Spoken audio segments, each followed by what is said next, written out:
Sa lungsod ng Cavite, isang mahalagang pangyayari ang nagbigay ng buhay sa paglaban para sa kalayaan ng Pilipinas. Ang 13 martir ng Cavite, kanilang buhay ang inalay para sa bayan. Mabuhay! Maligayang pagdating sa aming dokumentaryo tungkol sa 13 martir ng Cavite.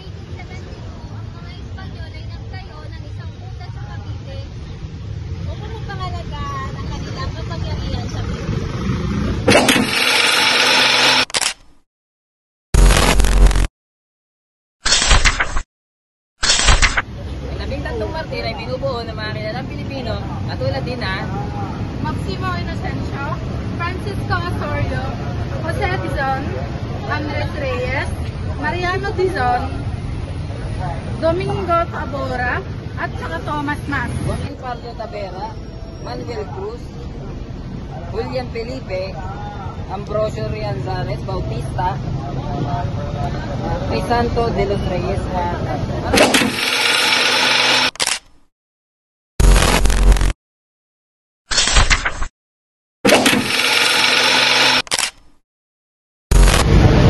Noong September 12, 1872, ang mga Espanyol ay nagpintay ng 12 na martir sa Cavite.